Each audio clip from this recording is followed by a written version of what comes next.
oportunidad vamos a escuchar la conferencia principal a cargo de Clark Barrett, How Can Indigenous Epistemologies and the Sciences of Knowledge Intersect? Cómo se intersectan las epistemologías indígenas y las ciencias del conocimiento. Voy a presentar a Clark. H. Clark Barrett es profesor de antropología en UCLA, la Universidad de California en Los Ángeles. Obtuvo su PhD en la Universidad de California, Santa Bárbara. Sus áreas de investigación son psicología evolutiva, antropología biológica y el desarrollo cognitivo Shuar del Ecuador. Algunas de sus últimas publicaciones son The Shape of Thought, How Mental Adaptations Evolve, Small-Scale Societies Exhibit Fundamental Variation in the Role of Intentions in Moral Judgment, Towards a Cognitive Science of the Human, Cross-Cultural Approaches and Their Urgency, y Psychology Within and Without the State. Creo que faltó también mencionar que Clark es uno de los investigadores principales o PIs del proyecto The Geography of Philosophy. Muy bien, escuchamos entonces a Clark. Adelante. Bueno, César, gracias. No sé si está bien, si estoy aquí sentado. ¿Está bien? Bueno, más fácil, creo, si está bien con ustedes. Gracias por la invitación y gracias a todos por venir a escuchar mi conferencia, mi presentación. Primeramente, quiero decirles algo sobre mi propia historia. Como nos dijo la doctora Beli Mitova ayer, es importante saber quién soy para entender lo que estoy diciendo y para entender por qué estoy investigando las cosas que estoy investigando, ¿no? Porque yo creo que no es posible tener conocimiento objetivo una sola persona. Mi perspectiva viene de un punto de vista como la perspectiva de todos. Entonces, yo soy de los Estados Unidos, nací en Washington, D.C., estudié biología y filosofía a nivel pregrado y después hice mis estudios en antropología, como dijo César, en la Universidad de California y ahora vivo en Los Ángeles y trabajo en la UCLA. Y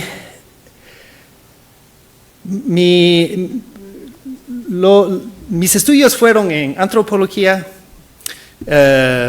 y también en la ciencia cognitiva, y de eso voy a hablar hoy día. Y a veces se dice que la antropología o parte de la antropología también es parte de la ciencia cognitiva. Hay un debate sobre eso. Pero mi punto de vista aquí es como una persona, mi comunidad intelectual, digamos, es la antropología y la ciencia cognitiva. Y es importante porque esa es mi perspectiva. Yo estoy interesado en las epistemologías indígenas por lo que pueden traer a la ciencia cognitiva, ¿no? Claro, obviamente no soy una persona indígena y entonces no quiero hablar para la gente indígena, nada de eso. Pero, como dijo ayer Cecilia Monteagudo, podemos todos entender o comprender desde la vida. Y mi educación fue en antropología y ciencia cognitiva, pero también he trabajado en comunidades indígenas Shuar, Achuar y Shiviar desde el año 1997. Entonces, ahí mis compañeros en esas comunidades me han aprendido mucho de la idioma, de las formas de vida y también de los valores e ideas que existen en esas comunidades. Y eso informa mi punto de vista aquí.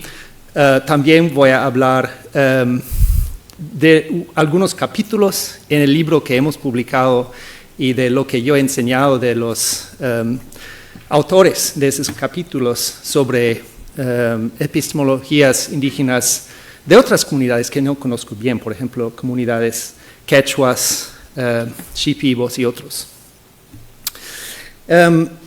Voy a empezar, y este es algo que dijo William Carlos Williams, un poeta de los Estados Unidos, y es el principio del capítulo que contribuye a la introducción del libro. Y él dijo, el conocimiento es esencial del etante humano, como que nunca hay que lavar un plato de pastel o un rodillo de cocina. La ciencia, como suma codificada del conocimiento, es estúpida e inhumana, a menos que logremos hacia ella la misma relación que encontramos más esencial del etante humana en cualquiera de sus partes. Y estoy de acuerdo con lo que dice Williams aquí, y también creo que expresa lo que yo veo como, en los capítulos del libro también. Una posición sobre lo que es la conciencia, que es lo que es útil. O sea, claro que podemos saber cosas que no son útiles, pero lo más importante es lo que podemos utilizar y cómo lo utilizamos, y en relaciones entre nosotros como humanos y también entre seres no humanos. Y es una posición que creo que yo tengo muchos colegas que no estarían de acuerdo con eso, porque hay una posición sobre el conocimiento en las ciencias que dice que el conocimiento verdadero no tiene posición en una persona, no tiene o sea, también es como fuera del cuerpo, fuera del lugar donde existe. Y Williams no está de acuerdo con esa posición, ni soy yo. Hoy día voy a hablar un poco de una propuesta sobre las epistemologías indígenas y qué relación pueden tener con las ciencias del conocimiento.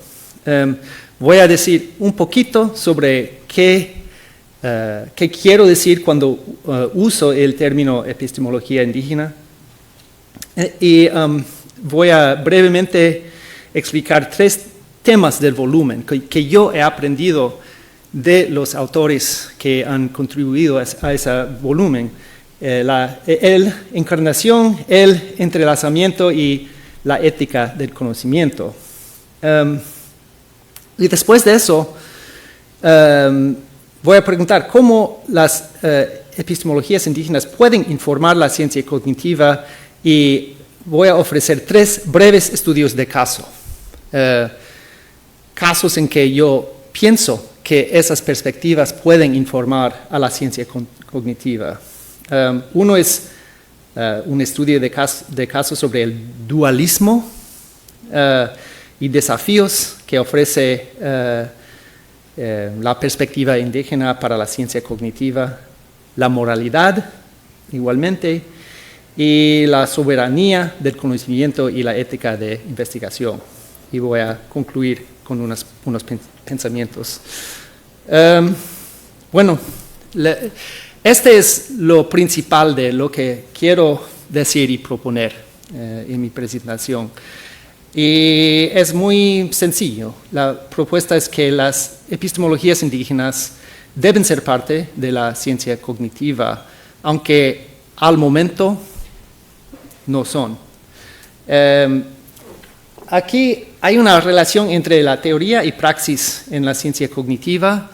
Las teorías que hacemos, esos informan las investigaciones que hacemos, y los datos que pueden observar o obtener claramente dependen de cómo teorizamos nuestras ideas sobre el conocimiento. Y al momento, claro que las epistemologías occidentales informan ambas partes de ese proyecto: la teoría, la praxis de investigación, y también claramente los datos y conclusiones que llevamos sobre el conocimiento y cognición humana. Ahora podemos decir que ha habido un cambio recientemente donde psicólogos y otros antropólogos están empezando a observar datos que vienen de comunidades indígenas. ¿Y por qué? Una parte de eso es por la publicación Weird de Joe Henrich y colegas, en que propusieron que la mayoría de los datos que tenemos sobre la mente humana y el comportamiento humano vienen de participantes que son de so-called weird countries o weird communities. Esencialmente gente blanco europeo en el norte global. ¿Ya? Entonces, es verdad que en los últimos 10 años, muchos o algunos han escuchado este mensaje y han empezado a incluir como participantes en estudios gentes que no son weird en esos términos. Indico eso con esa raya ahí, esa flecha. Pero esa flecha casi no existe todavía. O sea, muchos que estudian la cognición humana ahora quieren obtener datos de otras comunidades, pero no incluyen o han incluido teorías que vienen de otras perspectivas no occidentales. Hay unas excepciones, pero casi nada. Y es mi propuesta que esta flecha tiene que existir y tenemos que trabajar para incluir esas perspectivas en la ciencia cognitiva. Hay dos respuestas que yo he visto cuando yo propongo eso en los espacios donde yo vivo, en los espacios de la ciencia cognitiva. Uno es, ¿por qué? ¿Qué nos puede ofrecer esas otras teorías? Aún los que dicen que sí queremos obtener datos de otras comunidades, porque esas gentes tienen otras formas de pensar, hay muchos que están de acuerdo con eso. Pero muy pocos dicen, o sea, es una pregunta que siempre encuentro, sí podemos obtener datos de sus comunidades, pero ¿por qué invitar teorías que vienen de esas comunidades? ¿Qué pueden decir a la ciencia cognitiva que no sabemos todavía? ¿Ya? Y eso creo que es un error. Pero encuentro esa actitud mucho. Y otros preguntan aún si es posible. Pero sí es posible. Un ejemplo que no es en la ciencia cognitiva es esta iniciativa reciente en los Estados Unidos que se llama Center for Braiding Indigenous Knowledges and Science, fundado por el National Science Foundation de los Estados Unidos, con $30 millones. ¿Ya? Es la conciencia la investigación. Hay dos cosas que hacen en ese proyecto. Una parte es investigaciones y el conocimiento en que están más interesados es sobre la arqueología, sobre todo, y también conocimiento ecológico, ya tradicional. Ambos son muy importantes, pero no son completamente relacionados a la ciencia cognitiva. ¿Ya? Otra parte es la educación. Están educando a muchos estudiantes. Entonces, se puede ver que es posible, pero ese tipo de proyecto hasta el momento no existe en las ciencias cognitivas. Hay muchos campos que forman parte de la ciencia cognitiva, pero la mayoría no incluyen esos puntos de vista de afuera de la academia y de la academia occidental. Bueno, se puede preguntar qué son las epistemologías indígenas y no hay una sola respuesta. Claro que no existe una sola epistemología indígena, hay mucha diversidad, pero también en este volumen que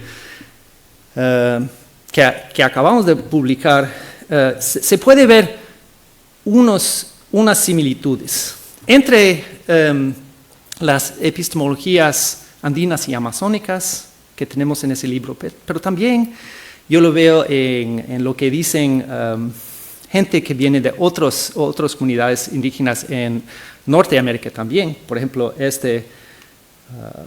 que viene de un justice, un juez navajo, quien dice, I didn't translate this, not a philosophy in the Western sense of the word, it's the lived practices of cultural forms that embody Navajo understanding of their connectivity in the worlds and spirits of nature, humans, animals, plants. This is a very familiar, es muy familiar a los que trabajan también en América del Sur. It's a practice of an epistemology in which the mind embodies itself. Embodiment es un tema de que voy a hablar mucho hoy día. Y una relación con otros aspectos del mundo. Y esa palabra relación es muy importante también, que el conocimiento es relacional, no solo existe en una sola persona ni funciona solo en una persona. Para mí, como Navajo, dice Yazzie, estos otros aspectos son mis relaciones o parientes. Tengo un deber, y eso es importante, un deber hacia ellos, como ellos tienen un deber como parientes hacia mí. Es otro tema que vemos mucho en las epistemologías indígenas, que es la ética del conocimiento, es una ética que existe adentro de relaciones entre humanos y también entre los humanos y los seres no humanos. Bueno, los tres temas y hay muchos otros. Esos tres temas de que yo voy a hablar son solo las tres más grandes que yo he visto leyendo esa literatura y los capítulos en el volumen, pero claro que hay otros. También debo decirles que ese libro que estamos celebrando hoy día, Epistemologías Andinas y Amazónicas, es un volumen de una serie de dos. Hay otro que se llama Southern Epistemologies, Knowledge, Wisdom and Understanding in the Andes and Western Amazon, que está aceptado para publicación por el Howe Press, que es parte de la Universidad de Chicago Press. Está en preparación y es otro grupo de capítulos y autores. Entonces hay dos volúmenes. Eso va a aparecer en inglés. Y voy a hablar de las ideas que existen en ambos libros. Uno es encarnación, el conocimiento como habilidad, práctica, acción. ¿Ya? Algo de que hemos hablado mucho en estos 2 días, pero voy a decir unas cosas porque creo que es muy importante para la ciencia cognitiva. Y ese tema ya existe en la ciencia cognitiva, pero como yo voy a decir, no está reconocido como Yachay, aunque es el mismo concepto, o puede ser, hemos discutido eso mucho, pero no hay esa conexión en la literatura. Entrelazamiento, el conocimiento como situado y relacional es otro tema, y la ética, o como yo digo aquí, el conocimiento como poder. Y entiendo eso en muchos sentidos de lo que quiere decir poder, el poder de hacer cosas, de actuar en el mundo, pero también el poder como en el sentido normal, en que pensamos que si tú conoces algo, tú tienes un poder y también tienes responsabilidades en el mundo. Esos son los temas que vemos en el libro. Y eso quiere decir que como un conocedor, uno que tiene conocimiento, hay responsabilidades por el poder que tú tienes. Bueno, primero, encarnación, el conocimiento como habilidad, práctica, acción. Ya hemos conversado mucho del concepto quechua yachay, y en su capítulo, en el volumen, Lucho Mujica y Gavina Córdoba usan el ejemplo de Chaquimi Yuyan, el pie que conoce, para ilustrar esa idea. También voy a mostrarle un poco de la idioma Matsés, que tampoco yo conozco, pero David Fleck, un contribuidor al volumen de How, tiene un capítulo muy interesante de cómo se habla de enseñar y aprender en la idioma Matsés, y siempre se refiere a un parte del cuerpo donde uno aprende o enseña. Por ejemplo, hay esa palabra taquiad, que quiere decir aprender a pie o en la pie. Aprender a caminar, cruzar un puente de palo, jugar fútbol. ¿Ya? Eso quiere decir que siempre está encarnado, incorporado el conocimiento. ¿Ya? Y hay muchos ejemplos de eso, solo he escogido 2. Aquí es Matsés. Y ustedes pueden ver aquí ejemplos de cómo se habla de aprendizaje en ese idioma. Y lo que argumenta Fleck es que no existe una concepción de la mente fuera del cuerpo, y tampoco para la gente Matsés existe la mente en una parte particular del cuerpo. O sea, no está en el cerebro, no está en el corazón, existe por todo el cuerpo. Eso es lo que él propone. Y esa es una idea interesante para la ciencia cognitiva, ¿ya? Porque hablamos del conocimiento distribuido en el cuerpo, y es una pregunta interesante. ¿En qué sentido es el conocimiento guardado en todas partes del cuerpo, ¿no? Otro ejemplo, vimos ayer, con permisión, estoy utilizando esa foto de las presentaciones de Víctor, y de Lucho y Gavina, y también de Pablo, sobre cómo se refiere al conocimiento en la idioma quechua. Y hemos visto que yachay y las otras palabras son buenos ejemplos del conocimiento encarnado, incorporado. Como dije, esos conceptos ya existen en un sentido en la ciencia cognitiva.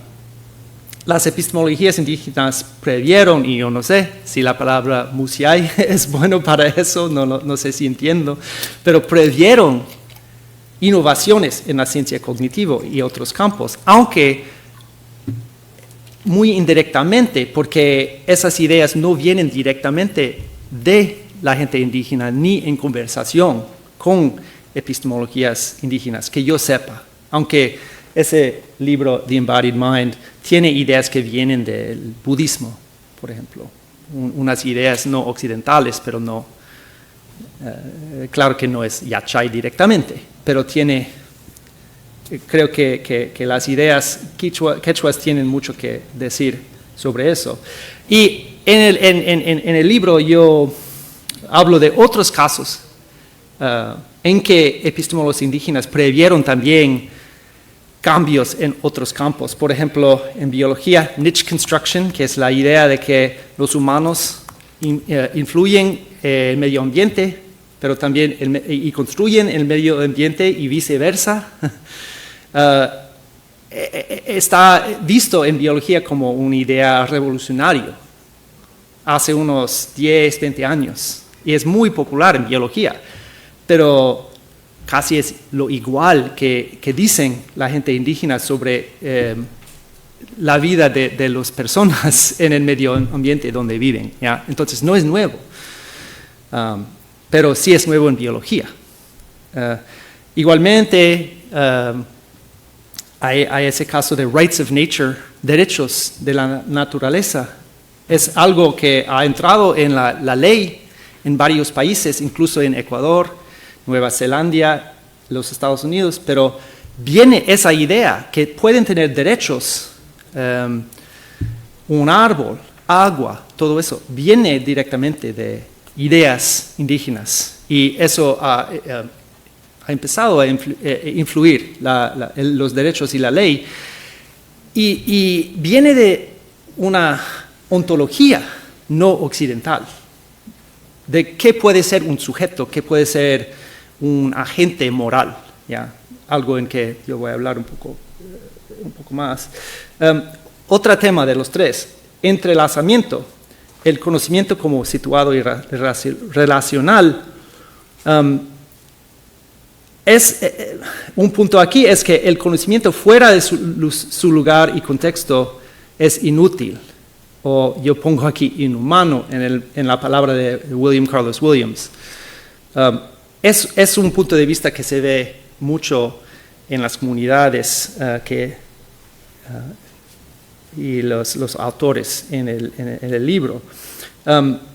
El conocimiento se crea mediante relaciones sociales físicos, y de eso voy a hablar un poco más en un momento, y es creado por ellas, y hay algunos autores que han escrito de eso en el volumen. O sea, hay comunidades donde la transmisión del conocimiento no solo es algo de información, como podemos decir, pero de sustancias físicas. Y hay una idea de que lo que somos, y claro que para mí es la verdad, estamos hechos de sustancias que vienen de otras personas y parte de nuestro conocimiento viene de las sustancias de que somos hechos. Y eso hace las relaciones entre las personas. Voy a dar un ejemplo en un momento del trabajo de Amy McLaughlin. El conocimiento implica deberes y obligaciones. Como dijo Yazzie, de punto de vista navajo, tengo un deber hacia ellos como ellos tienen un deber como parientes hacia mí. Las otras personas también, los seres no humanos. Y Jorge Carinquia, una persona que conozco en una comunidad achuar en Ecuador, dijo y dice en el libro, así, esos conocimientos hemos adquirido, mis abuelos me enseñaron, mi padre me enseñó el conocimiento bueno. ¿En qué consiste? Trabajar bien, respetar, amar a la gente, a nuestros hermanos. ¿Ya? Eso no es ajeno a las ideas occidentales. Todos podemos entender eso, pero es cuando hemos preguntado qué es la conciencia a los amigos, a mis amigos en estas comunidades como Jorge, eso es lo que dice. O sea, es la primera cosa que dice de qué es la conciencia, ¿no? O conocimiento.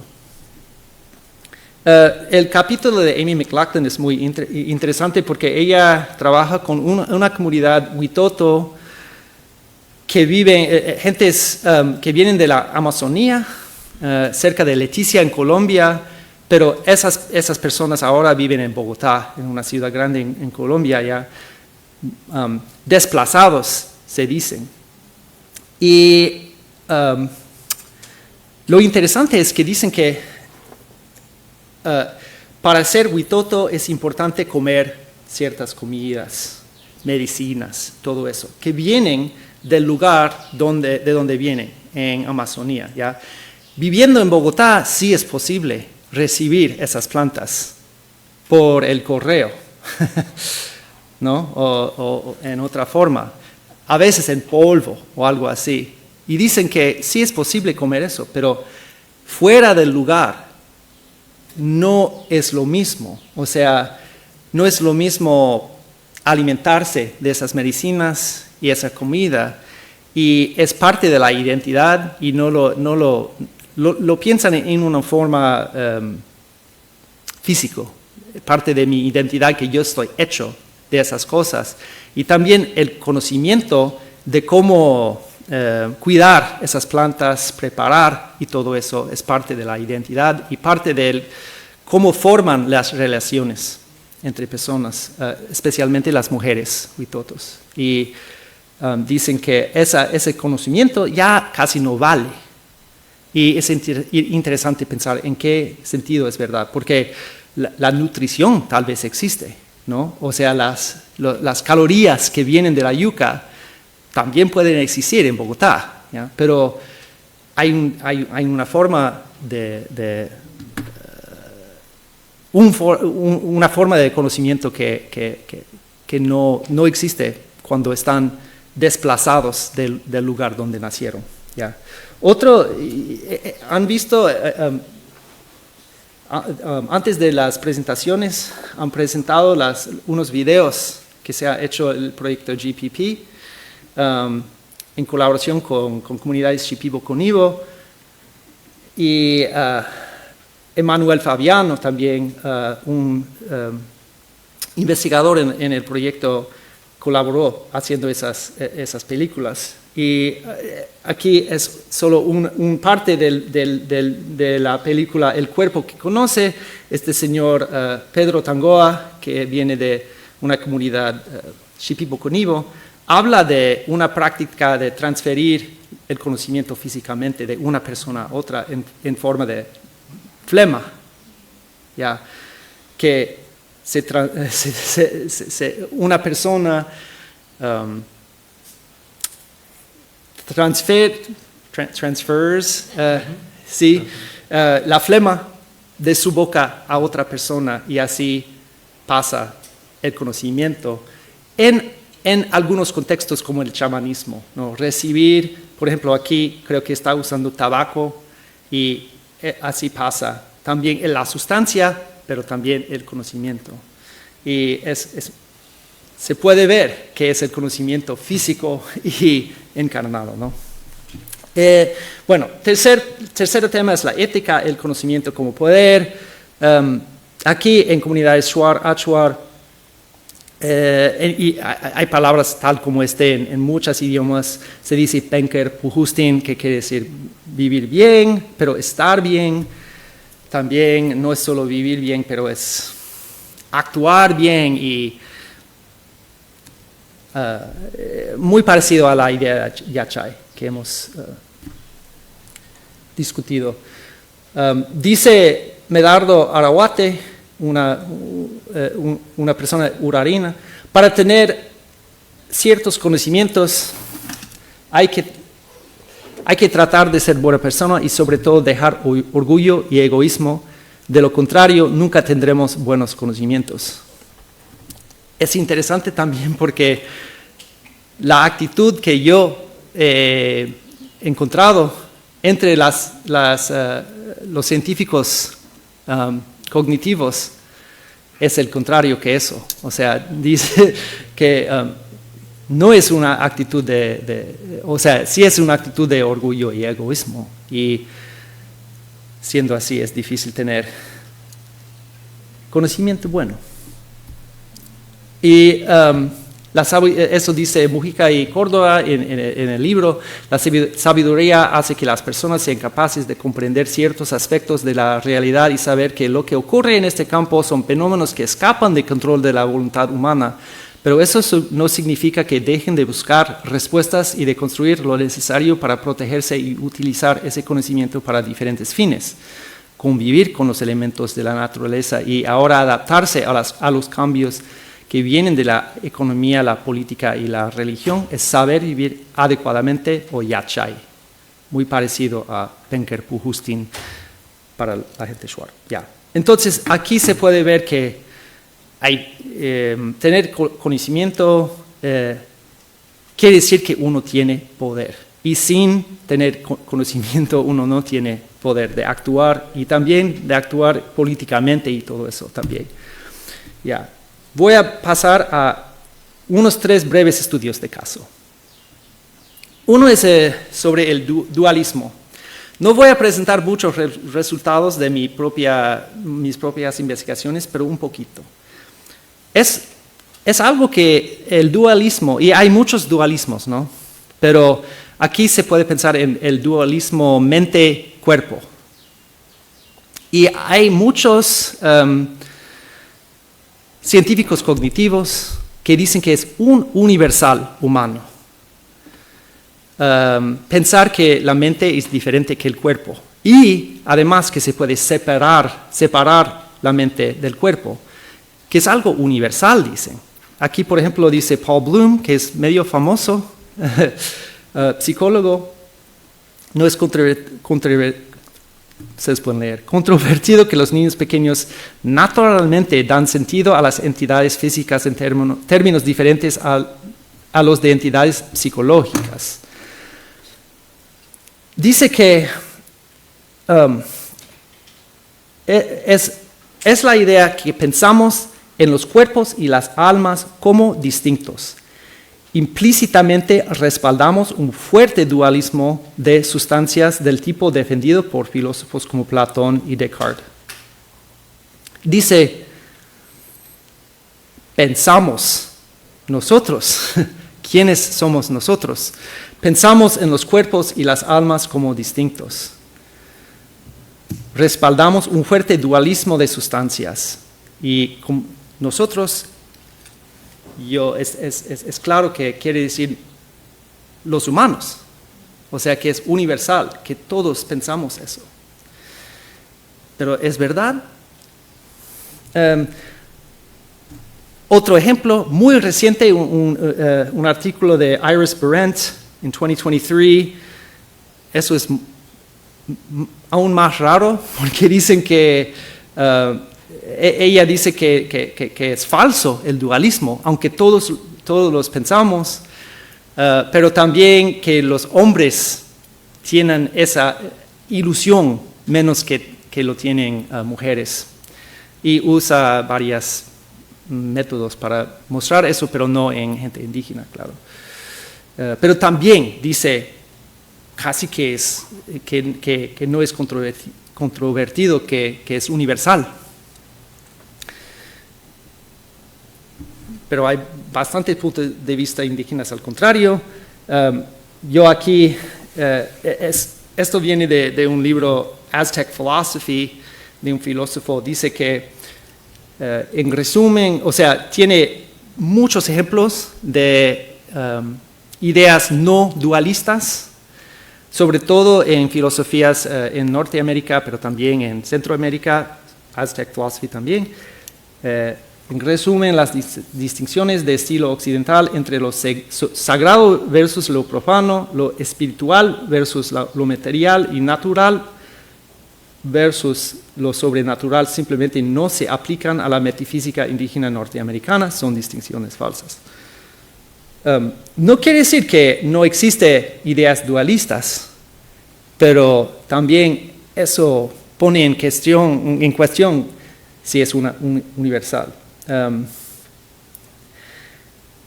Da varios otros ejemplos, ideas parecidas en Apache, Blackfoot, Cherokee, Iroquois, Navajo, comunidades en los Estados Unidos. Aquí un ejemplo de Wakantanka, que es como una sustancia de que todo lo que existe es una manifestación de una sola sustancia abajo de todo. Entonces, las cosas pueden aparecer diferentemente, pero no hay un dualismo. ¿Ya? Es muy interesante para mí que esa palabra Wakan, porque también es una palabra en el idioma Shuar, en Ainschicham, que quiere decir casi la misma cosa. No sé por qué es la misma palabra en esa otra idioma que es muy lejos. Hemos hecho, yo he participado en unos estudios que han dado un poco de evidencia que el dualismo no es universal. Aquí tenemos evidencia para lo que llamamos materialismo intuitivo, que dice que la mente, si existe algo como un mente o la personalidad y otras cosas, siempre tiene que tener un cuerpo. O sea, si es posible después de morir que vamos a otro lugar o tenemos otra forma, pero en ese lugar tú tendrás un cuerpo, puede tener una forma diferente, pero vas a existir en alguna forma de cuerpo, y los espíritus también. Puede ser que son invisibles, puede ser que tienen otras propiedades que pueden pasar por paredes y otras cosas. No quiere decir que no tienen una forma, una sustancia, ¿no? Tenemos evidencia de eso preguntando a personas en muchas partes del mundo sobre lo que pasa cuando la gente muere, y piensan que ese cuerpo no puede tener esas propiedades, pero no quiere decir que no es posible tener otro cuerpo después. Y muchos piensan en una forma así del después de la vida. Ok. Otro caso de estudio. Moralidad. Ok. Y aquí también voy a hablar brevemente de investigaciones que yo he hecho. Gran parte de la literatura sobre el juicio moral en la ciencia cognitiva se ha centrado en cuestiones de intenciones versus resultados de las acciones. Hay unas investigaciones, incluso algunos en que yo he participado, con datos que vienen de comunidades indígenas, pero ningunas teorizadas por puntos de vista indígenas. Algunos científicos, antropólogos, han afirmado que centrarse en las intenciones y razones para la acción es una actitud occidental, pero las explicaciones indígenas sobre la responsabilidad moral dan razones para dudar de esto.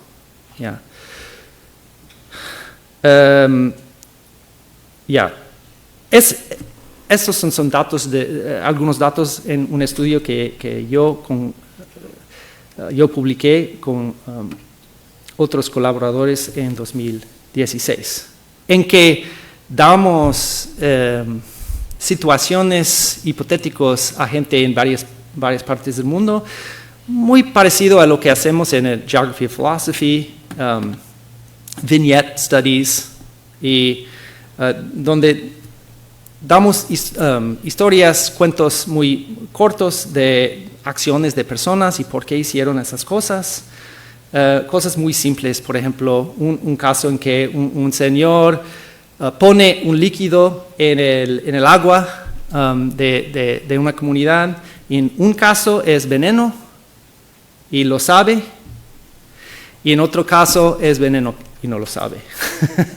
¿Y cuál es la diferencia entre la culpabilidad de esas personas? Y se ve, eso es el poisoning scenario. Y se puede ver que hay entre esas comunidades, muchas comunidades, hay diferencias. Hay algunos en que, por ejemplo, comunidades Hadza en Tanzania, donde es culpable, tiene máximo culpabilidad en ambas situaciones. Si es un accidente o si es intencional, no importa. Hay otros, por ejemplo, aquí entrevistamos gentes en Venice Boardwalk en Los Ángeles, en la playa de Los Ángeles, personas que estaban pasando, y entrevistamos a las personas. Y dicen que si es muy malo envenenar el agua intencionalmente, y también es malo hacerlo por accidente, pero no es tan malo. ¿Qué significa? Algunos han dicho que, por ejemplo, esa gente aquí no hacen una diferencia no ponen, ignoran lo que otros saben o desean, o que sea, esos juicios no tienen, ¿cómo decir? They don't take into account whether the action was intentional or not, so there's disregard for the mental states of others. Disculpe por pasar en inglés por un momento. Ignoran la mente de la otra persona dando su juicio. Pero no sabemos si significa eso. Porque cuando preguntamos a esas personas, ¿por qué es malo? ¿Por qué quieren culpar a esa persona que no sabía que era veneno? Muchos dicen, porque debe saber que es veneno. Tiene una obligación no puede actuar así sin saber eso. Entonces, no está, o sea, es importante lo que sabe la otra persona. Además, aunque todos aceptan que es un accidente en un sentido, es un accidente muy culpable, porque la persona tiene una responsabilidad de cuidar a las otras personas, ¿ya? Entonces, indica que no es puro accidente en un sentido. Indica falta de respeto. Entonces, dice algo de la persona y de lo que está adentro de la persona, sus acciones, ¿no? Entonces, espero que ustedes puedan entender lo que yo quiero decir, ¿ya? Pero, en cambio, otros colegas en el proyecto concluyeron que quiere decir que esas personas no toman cuenta de lo que está dentro de la otra persona, no toman cuenta de las razones por sus acciones. Y yo digo que esos datos no dicen eso. O sea, puede ser que dicen eso, pero para mí no, hay razones para dudar en eso, ¿ya? Y escribí un poco sobre eso, los errores que se puede hacer si uno no entiende por qué la gente hace juicios tal como este. Entonces, eso, empezamos otro estudio que tenemos los datos de eso, pero no tenemos los resultados completos. Pero como parte del Geography of Philosophy, estudiando la culpa que dado por negligencia e imprudencia en diferentes relaciones, en diferentes partes del mundo. Creo que tenemos 8 o 9 sitios aquí en este estudio, pero hasta el momento solo hemos visto los datos de 3 lugares. Pero se puede ver simplemente que todos esos son accidentes. Casos en que alguien hace daño por accidente, o sea, su intención primeramente no es hacer daño a la otra persona, pero por negligencia o imprudencia hace daño. En todos esos casos, la gente da culpa a la persona y hacen la diferencia muy fina entre negligencia e imprudencia. O sea, legalmente quiere decir actuar sin saber que puede haber daño y actuar sabiendo que sí puede haber daño, pero sin intención de hacer daño. Pero, por ejemplo, en los Estados Unidos hay un crimen de conducir en alta velocidad, imprudentemente. Tú no quieres matar personas conduciendo así, pero tú sabes que puedes matar personas, ¿ya? Entonces, en todas esas comunidades, la gente hace esa diferencia muy fina entre los en their mental states, ¿no? Son aspectos del conocimiento, ¿no? De la persona. Entonces, contradice eso la idea de que en casos de accidente no tomamos cuenta de lo que la otra persona está sabiendo o pensando, ¿no? Y puede depender de la relación entre las personas. Si yo hago daño, si yo soy un jefe y tú eres un empleado y yo hago daño por negligencia, puede ser diferente de si somos pasando en la calle, por ejemplo. Eso estamos investigando, no sé los resultados, pero es informado por lo que hemos aprendido de la ética relacional. Ok, la última cosa, y después de eso voy a terminar, es propiedad del conocimiento y la ética de la investigación. Y aquí puedo decir que la gente indígena en los Estados Unidos y en otros países han tenido bastante influencia en diferentes campos. En la ley, por ejemplo, mi colega Angela Riley, que es un profesor de ley en la UCLA, y es una profesora indígena, ha escrito mucho sobre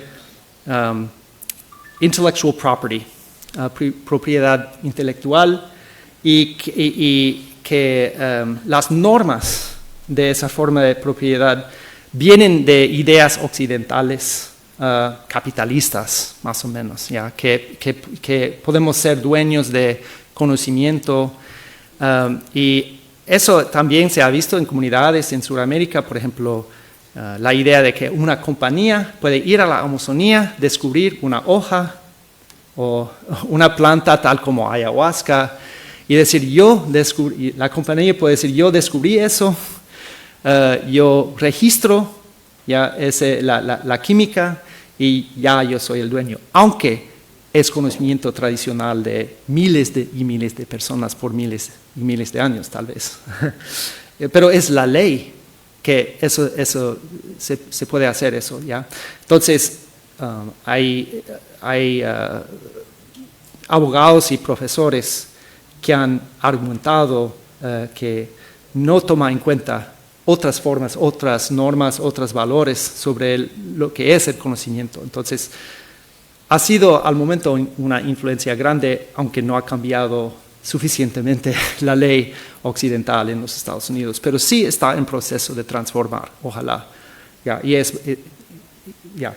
Otra cosa al otro lado mi colega Alyssa Crittenden, una antropóloga que trabaja en comunidades Hadza en Tanzania, y hay otro caso ahí en que las compañías van a esas comunidades, colectan materia fecal de la gente que tiene bacterias y otras cosas, lo que decimos microbiome, ¿ya? Y es una área de investigación enorme, porque todos nosotros tenemos bastante billones de bacterias en nuestro cuerpo que nos protege contra muchas cosas, ¿no? Y hay los científicos y las compañías quieren aprovechar de eso y adueñarse de esa información, porque si hay una bacteria que da protección contra no sé qué, o puede digestar cosas, puede tener valor enorme, ¿ya? Y miembros de esas comunidades, por ejemplo, el doctor Mangola, que es un doctor Hadza, han hecho esfuerzos para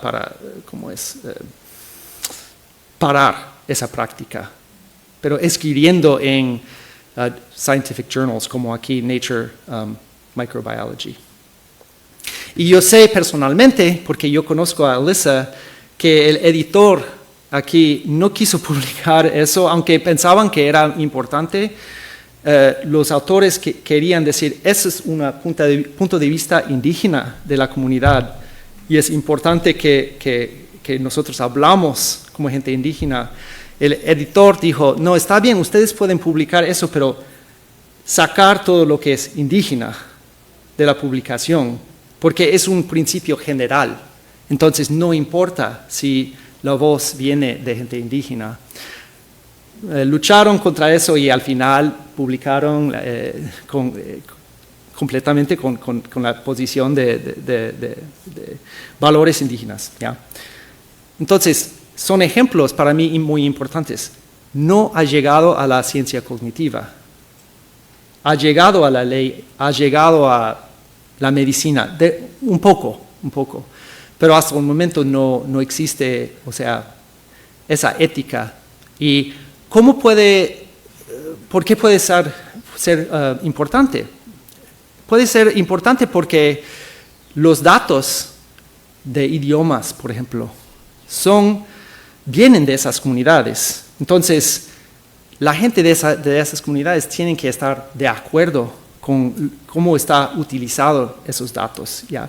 Pero muchas veces no tomamos en cuenta. Yo sé que en mi universidad, en otras universidades, hay IRB, como una comisión ética que tiene la universidad, y ellos tienen que dar permiso para sacar los datos, pero una vez cuando tú tienes los datos, los pueden utilizar como tú quieres, como investigador, sin consultar a la comunidad. Entonces, es algo en que puede haber una contribución importante.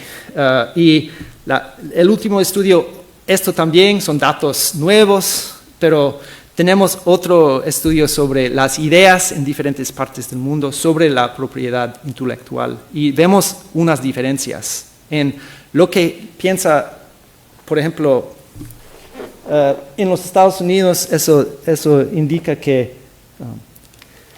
si tú eres autor de, por ejemplo, una canción o algo así, una receta, tú tienes derechos, tú eres el dueño, ¿no?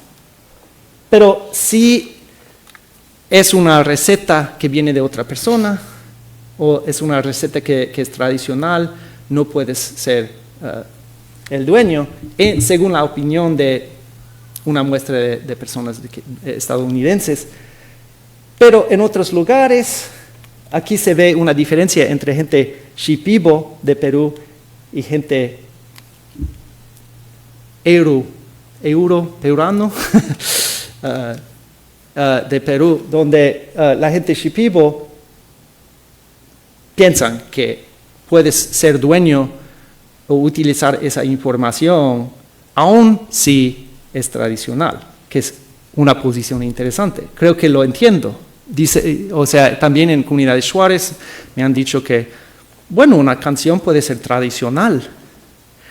Tú puedes decir, esa canción es tradicional, yo no soy el autor, pero yo puedo cantar la canción y yo puedo ganar plata de eso y está bien. Es una actitud que existe en algunas comunidades, pero es diferente de lo que dicen los otros. Entonces, no sabemos totalmente los resultados, pero puede ser una área donde hay diferencias de opinión y valores sobre la propiedad intelectual. Conclusiones. Solo he dado algunos ejemplos y es muy posible que no son buenos ejemplos y que no les he convencido nada, pero creo que lo que estoy tratando de hacer es tomar en serio la idea de que esas epistemologías y sistemas de valores tienen que ser una parte de la ciencia cognitiva y de otros campos también como la filosofía, ¿no? No es decir que hay que sacar las ideas occidentales de la ciencia cognitiva, no. Solo quiere decir que la teoría que utilizamos tiene que venir de todo el mundo. Si queremos una teoría de los humanos, de todos los humanos, la teoría tiene que venir, de llegar de todos los humanos. Y la situación en que estamos ahora es que sí, los datos en algunos estudios vienen, incluso en nuestro proyecto, los datos vienen de muchas comunidades, ¿ya? Pero las ideas que estamos probando solo vienen de unas personas, unas comunidades, unas perspectivas. Algunos pueden decir que no importa porque algunos me han dicho que la filosofía occidental ya he pensado en todas las teorías posibles y solo lo único que no sabemos es cuáles son los datos, ¿ya? Pero yo digo que no sabemos si es así. Puede ser que hay otras formas de otras teorías que no tenemos. Y también los ejemplos que yo he dado, también quiero decir que aun si las teorías son, por ejemplo, la idea de Yachay, César también ha dicho que eso, no la palabra, pero la idea existe en español, o sea, cómo hablamos del conocimiento. No quiere decir que es inconmensurable, ¿ya?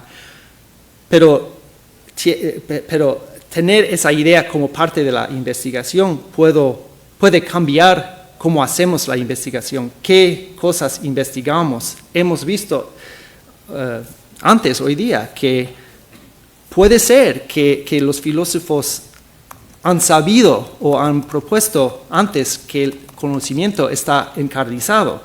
Sin embargo, las investigaciones ignoraban eso por mucha de la historia de la filosofía, ¿ya? Entonces, hubiera sido diferente si otras personas hacían el trabajo. Y es otra razón, aun si tú no piensas que hay algo nuevo en las ideas, y yo creo que sí, cómo hacemos las investigaciones puede cambiar si incluimos otras voces y otras ideas en la teoría, no solo en los datos que tenemos. Y para realizar un proyecto tal como este debemos incorporar cambios de actitud y acción, ¿no? Y eso es algo que Veli dijo hablando de descolonización, que hay muchas palabras, pero para hacer cambios tenemos que hacer cambios en el mundo físico. Y como dijo Medardo Arahuate, para tener ciertos conocimientos hay que tratar de ser buena persona y buenos científicos, ¿ya? Y sobre todo dejar orgullo y egoísmo. De lo contrario, nunca tendremos buenos conocimientos, y creo que es una lección también para la ciencia cognitiva. Con eso digo gracias a todos ustedes. Muchas gracias. Ojalá que no hablé muy rápidamente en español. Traté de hablar un poco lento para que puedan... No, creo que se entendió bastante bien. Gracias, más bien, Clark, por tu presentación. Bueno, tenemos unos 25 minutos, más o menos, para preguntas del público. Yo no sé todos los detalles de los casos, pero yo he visto, por ejemplo, en la situación de los Tsanza en Ecuador, o sea, las cabezas que llevaron a museos en los Estados Unidos, y lo que han dicho los dueños de los museos es que esas personas, ¿no? Son parte del cuerpo de una persona. Que en la situación ancestral, la gente después de un tiempo habrían botado la cosa, ¿no? Entonces, están guardando algo que en la situación ancestral no habría sido guardado. Y por alguna razón piensan que es una buena razón para guardar la cosa, ¿no? Y creo que sí. No puedo hablar de qué puede decir la comunidad sobre eso, pero la lógica no es buena. La lógica no es buena. Y no están escuchando lo que dice la comunidad, ¿ya?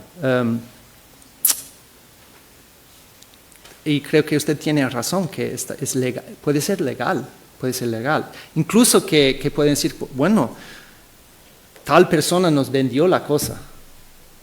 Vendidos es propiedad ahora del museo, pero no, en un sentido eso no importa, porque la persona que vendió la cosa puede ser que no tenía derecho de vender, o puede ser que vendió sin saber lo que iba a pasar con la cosa, ¿ya? No sé si exactamente es lo que usted refiere. De todas maneras es importante construir una revaloración de conocimiento, sí, que respalde una decisión, es decir, que eso regresa porque es justo que regrese. Eso, sí. Y estoy de acuerdo con eso. Y en los Estados Unidos, como usted debe saber, hay unas leyes, pero son muy nuevas, sobre que obligan museos, universidades, otros devolver muchas cosas como huesos, artes, otros objetos, pero es muy recién y no sé si eso existe en Perú, pero es por esfuerzos de las comunidades indígenas que se han hecho esas leyes, y justamente por cambiar, o sea, insistir que los valores tienen que cambiar. No sé si es suficiente. Bien, ¿alguna otra pregunta? ¿Aquí hay uno? Perdón, por allá. Sí, con respecto digamos, pues, la organización de los saberes, ¿no? Digamos Sí. que, claro, por ahí decías que los derechos de la naturaleza, ¿no? Ajá. Claro que la naturaleza no puede ser sujeto de derecho, ¿no? Un árbol, un sujeto de derecho tiene que tener deberes y obligaciones, ¿no? O sea, obligaciones y derechos, mejor dicho. Y pues un árbol no puede tener obligaciones, ¿no? Entonces, es algo absurdo, ¿no? Pero es un saber, digamos, digamos, originario, primitivo, ¿no? Mítico más que nada, ¿no? Entonces, pues me parece que también una cuestión de las ciencias cognitivas es la de clasificar también los tipos de conocimiento, ¿no? En ese sentido, pues, estos pueblos tienen saberes míticos, digamos, que pueden ser muy pragmáticos y muy importantes para organizar su vida social, pero que son inútiles en algún sentido, ¿no? Y son, pues, no son saberes críticos, no son saberes críticos, ¿no? Entonces, esa es una, y la segunda es con respecto a lo que decías de esta lógica capitalista, ¿no? O sea, la lógica capitalista es la que permite justamente a ustedes hacer esta investigación, ¿no? Sin esa lógica ustedes no podrían de algún modo universalizar estos aspectos de la epistemología, por ejemplo, ¿no? Entonces, de alguna manera ustedes, yo quisiera preguntarte, ¿no? Si tú crees que hay una actitud paternalista de parte de, por ejemplo, las intenciones que motivan la investigación de ustedes, ¿no? Porque ustedes son los que están, pues, clasificando y organizando las cosas. La geografía y la filosofía es de algún modo un mapeo que hacen, ¿no? del mundo, justamente, a nivel epistemológico, ¿no? Uh-huh. Esa es mi pregunta. Es la pregunta. Las dos, sí. No sé si entendí todo lo que usted dijo, pero no estoy de acuerdo con la primera parte. Si está diciendo que es obvio que un árbol no puede tener derechos, eso yo digo que no es obvio. Si su criterio es que el árbol puede entrar en un contrato, algo así, legal, con un humano, bueno, es claro que no pueden hacer eso, pero no es lo mismo que decir que no pueden tener derechos, ni obligaciones.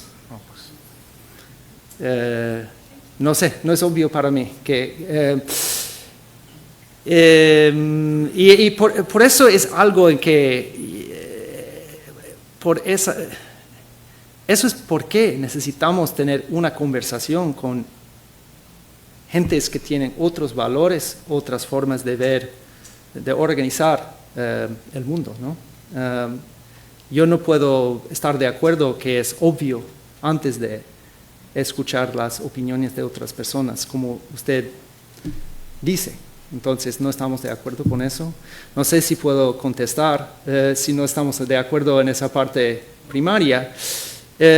La segunda pregunta, si yo entendí, fue si nosotros, ¿qué palabra usó? Son paternalistas. Es un riesgo, o sea, es un riesgo siempre que nosotros no entendimos lo que hacemos y como forma de negligencia, como yo acabo de decir, sí es posible hacer daño, sí es posible hacer errores si uno actúa sin saber lo que uno está haciendo. Entonces yo no puedo decir de antemano que no hacemos errores. O sea, es posible, ¿ya? Si eso significa, ¿cómo es la palabra? Patronizing, paternalista. Es posible, pero no, yo puedo decir que nosotros, todos los investigadores del proyecto, estamos tratando de no cometer esos errores de negligencia y de inatención. No puedo garantizar que que no es así. Pero la propuesta del proyecto es diferente. No es imponer nuestras ideas en otras comunidades, sino tener una colaboración entre gentes en muchos lugares del mundo. Entonces, yo espero que no lo hacemos haciendo, pero no lo puedo garantizar porque creo que nadie puede garantizar eso, que puede haber efectos que no podemos ver al momento. Yo diría más que puedo conocer, sí, con certeza. Yo diría que no hay posibles errores aquí.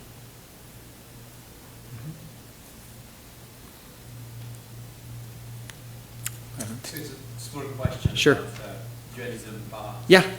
So I quite agree with you actually. I think that if you view dualism as a universal claim is unlikely to be true. Yeah. On the other hand, there's all this idea about surviving, afterlife, Yeah. ghosts. Yes. Which I don't know whether they're universal actually. I have no idea. But they seem to be fairly widespread across at least quite a diverse group of cultures, spirits, genes in the Muslim world, all these kind of things. Yeah. How does it jibe with an intuitive materialism? Well, that's an interesting question. I mean, and here I would be entering a lot of speculation. Pero I guess I can continue in English. I don't know. You can go back and forth. So the idea that one thing about dualism, one possibility for dualism, which is something that somebody like Bloom talks about, is the idea that you can have a disembodied mind, a mind that has no substance whatsoever. For that, I think there's very little evidence, right?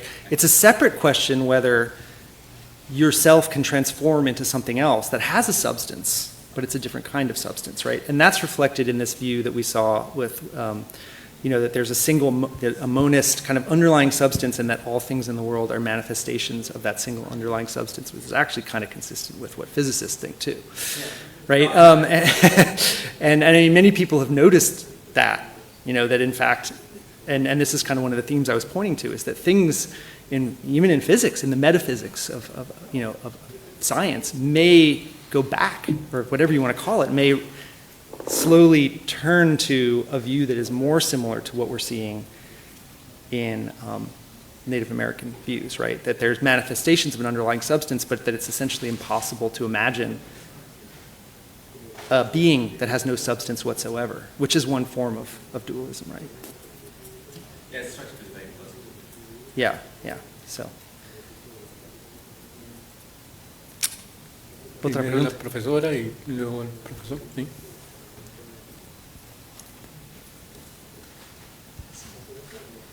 Thank you so much, Clark, for Yeah. the nice, slow Spanish. Thank you.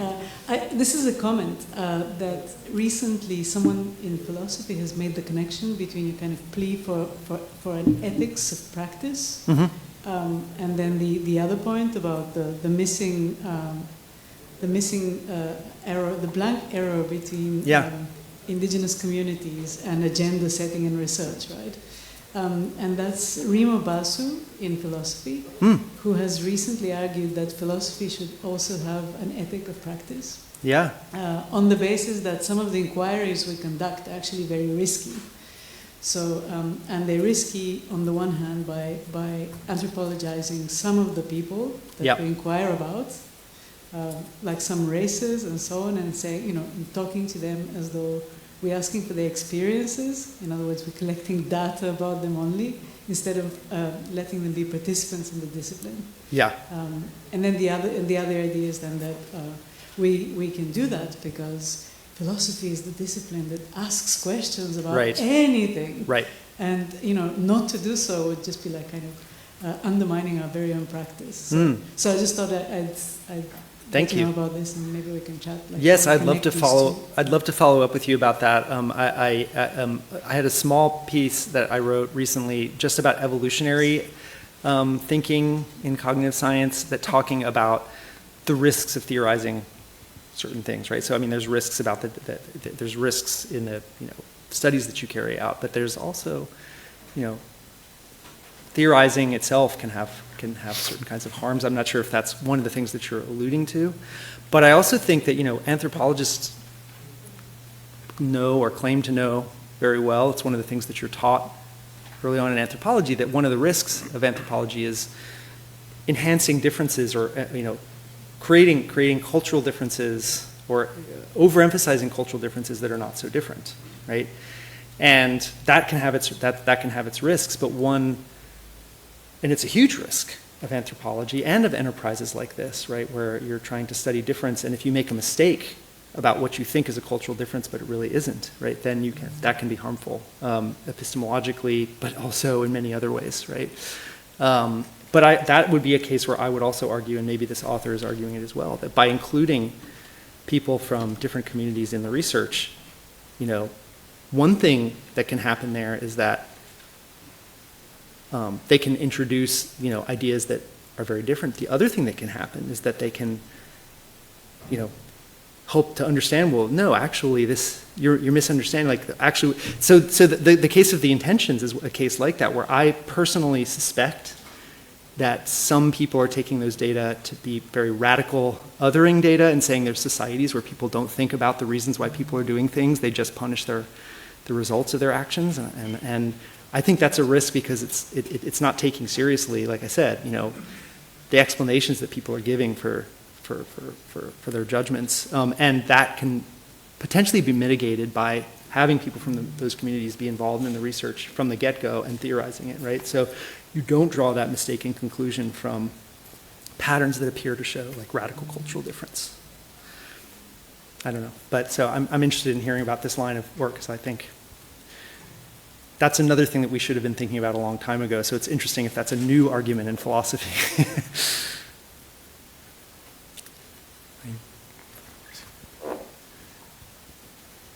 Sí, quería hacer una reflexión más que todo del modo como se ha comenzado la exposición, ¿no? Que era preguntarnos cuánto sirve los aspectos cognitivos, que siempre te dicen para qué sirve. Yo creo que ese es el desafío importante, ¿no? De en qué manera la visión indígena puede ser aplicada en la modernidad o en los problemas que se presentan en la sociedad moderna, ¿no? Y quizás algunos casos que podemos tener es en el campo de la etnopsiquiatría. Estudios como Marolle, por ejemplo, que ha hablado del sens du mal, el sentido del mal, ¿no? Y anteriormente se hablaba, por ejemplo, del tema de la relación interespecies, ¿no? Anthropology of Interspecies Anthropology. Yes. Y por lo tanto también esto nos ayuda a conectarnos con lo que puede ser la necesidad de reflexionar la relación que tenemos nosotros con nuestro planeta, con la naturaleza, y que justamente puede ser a través de una visión indígena enriquecer lo que es sensibilizarnos en la protección del planeta y por lo tanto luchar por lo que es el cambio climático. Gracias. Yo estoy de acuerdo. Creo que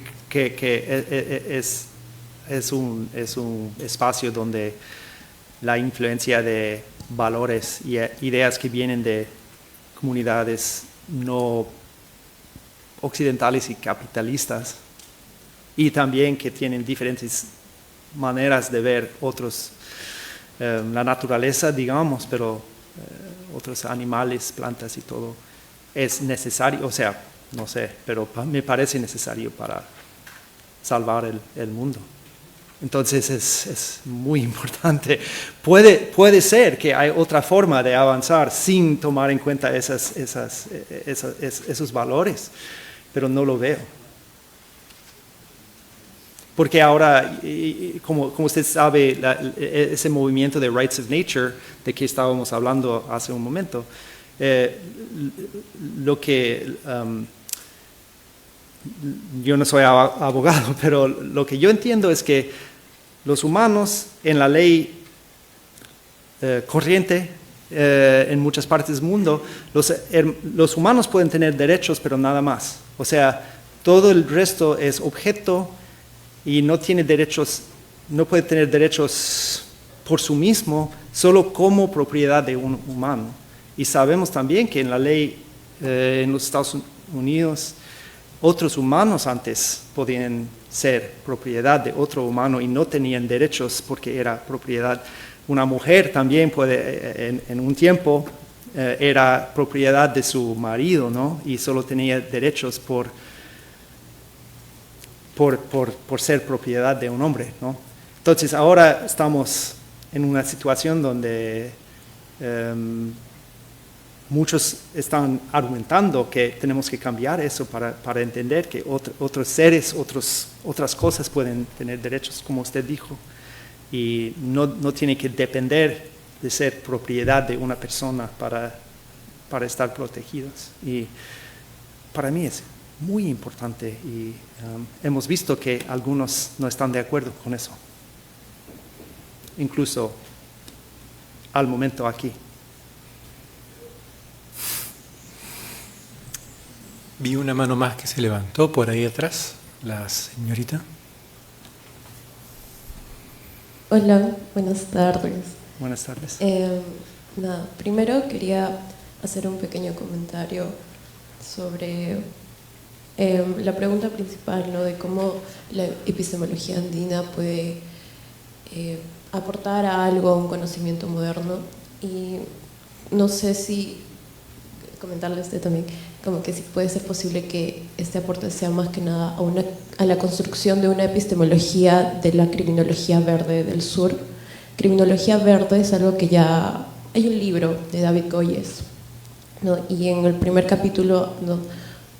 Comenta esto, ¿no? De la importancia de construir un conocimiento o una epistemología criminológica del sur. Más que nada sostiene en líneas simples que en el ecosistema hay una relación, pues, entre seres humanos y seres no humanos, ¿no? Y que es una relación de ida y vuelta, ¿no? Como que ambos se relacionan constantemente. Sí. Y que, pues, lo que podría como definir la criminología es que hay una transgresión humana a estos ecosistemas, ¿no? La criminología verde no pretende estudiar como por qué un león se come una cebra, ¿no? Sino más bien por qué hay humanos que están transgrediendo ecosistemas donde vive un león, donde está un árbol, etcétera, ¿no? Y eso nos abre la cuestión de, pues, ¿por qué un árbol puede ser sujetos de derecho? ¿No? Es porque hay una acción humana que los está transgrediendo. Eso por una parte. Entonces, mi primera pregunta sería si pues eso, ¿no? Si pues la construcción de una epistemología indígena también podría favorecer a la construcción de una epistemología criminológica del sur verde, epistemología criminológica verde del sur. Es un poco largo el término, pero creo que, como ha mencionado durante la exposición, es importante que el conocimiento sea situado, ¿no? y localizado también. Eso por una parte. Y por otra parte, ¿cómo se podría desde la academia también seguir difuminando este límite entre lo que se considera académico y no académico, ¿no? Porque los investigadores sociales o investigadores en general crean conocimiento a partir del conocimiento de otras comunidades, ¿no? Pero solamente como lo científico o lo válido o lo universal va a ser lo que la academia diga, ¿no? Entonces eso, ¿no? ¿Cómo la academia puede aportar a difuminar esas diferencias, ¿no? Muy, como, no encuentro la palabra ahorita, pero sí, eso, no sé si me dejé entender. Gracias. Sí, pero ¿me puede decir otra vez la primera pregunta? Porque creo que no entendí. Sí, es que es como un término muy largo, ¿no? Sí, o sea, la epistemología indígena o amazónica podría contribuir a seguir formando una epistemología de la criminología del sur, verde del sur, ¿no? No sé. Criminology, she's talking about crimes against Nature. nature. Yeah. And whether the indigenous epistemology you're talking about can help to maybe understand better what are the purposes of a green criminology and how can it help maybe to pursue crimes against nature. ¿No? What's the relation between those two? Sí, ya entiendo, ¿no?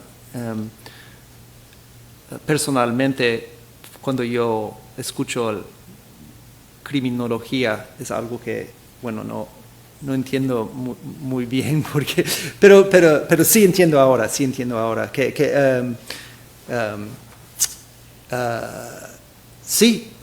la respuesta mía es sí, creo que sí puede haber, porque la ley hay que haber como un acuerdo de qué es legal, ilegal. Yo creo que en los Estados Unidos hemos visto que, por ejemplo, el Corte Supremo de los Estados Unidos dice que es legal y que no es legal. Y hay muchas leyes en los Estados Unidos que creo que no son justos y que la mayoría de la gente en los Estados Unidos no están de acuerdo con eso. Entonces, hay una distinción entre la ley y la moralidad que todos podemos entender muy bien, ¿no? Pero sí creo que ¿por qué es útil tener una categoría de crimen para poder seguir la justicia en algunos casos contra compañías y personas? Creo que sí. Estos valores y principios de los derechos de la naturaleza, sí se podría formar un sistema criminal para culpar y compañías y personas que hacen eso. Creo que está ahora hay casos tal como esto. Yo creo que en Perú hay alguno en que una persona está suing a company in Germany, tal vez por el daño a una montaña, pero no porque le hace daño a él mismo, sino que a la There was also a large oil spill as well. Sí. Ancón, in the north of Lima. Sí. So the company, a big oil company, would not assume responsibility. They said, no, it's the waves, Right. not us. Right. I know that one of the rights of nature cases, well, my understanding is that some of this was established in the state of Pennsylvania because of pollution of a river in which no person was taken to have legal standing because they couldn't prove that they were directly harmed, even though the river was being polluted. And in that case, in the United States, you don't have legal standing, there's nobody that can sue, right? And so there was a case where rights of nature law was created in a local sense to enable that. Entonces yo creo que aquí podría ser muy importante, estoy de acuerdo con eso. La otra cosa que me preguntó fue sobre cómo es la diferencia, demarcación entre la academia o la ciencia y otras formas de conocimiento, ¿no? Y en los Estados Unidos, yo no sé aquí, pero puedo decir que en los Estados Unidos hay mucha conversación sobre ciencia indígena y se utiliza esas palabras, ciencia indígena. Y algunos dicen que, bueno, muchas cosas que se designa con esas palabras no son ciencia verdadera. Es una posición que se ve. Yo no sé si estoy de acuerdo porque no soy filósofo ni filósofo de la ciencia. Edward sí es. Pero yo entiendo que es muy difícil tener criterios estrictos que designan lo que es la ciencia y separa eso de algo más. Y lo que es cierto es que mucha de lo que llamamos ciencia indígena sí es empírica, ¿no? Entonces, sí, es la cosa es la cosa importante para saber la verdad, por ejemplo, que sea empírico, viene por los datos. En ese sentido, hay muchos casos que podemos decir son una forma de ciencia, ¿no? Y eso es the grant, the NSF grant, que mostré al principio, Braiding Indigenous Knowledge, I think it's called Braiding Indigenous Knowledge and Western Science or something like that. Explicitly is attempting to join those and see them both as forms of science, pero tienen diferentes sistemas de operar. Pero no quiere decir que uno puede revelar la verdad y otro no. Es la diferencia importante, creo. O una diferencia para mí muy importante, que muchas personas quieren hacer una separación muy binaria entre los dos. Yo creo que no es posible. Y hay que pensar en otra forma para ver cuáles son diferentes sistemas empíricos que utilizan datos para saber cosas, ¿verdad? Truths about the world. Entonces, yo creo que sí es posible, pero no es una cosa que no tiene, what's the word? It's controversial en los Estados Unidos, pero sí hay gente que se llaman científicos indígenas y hay un campo de ciencia indígena. Y yo, para mí, creo que está bien esa palabra. Otros dicen que no, pero hemos visto que la National Science Foundation también está de acuerdo que está bien utilizar esa forma de nombrar el conocimiento indígena.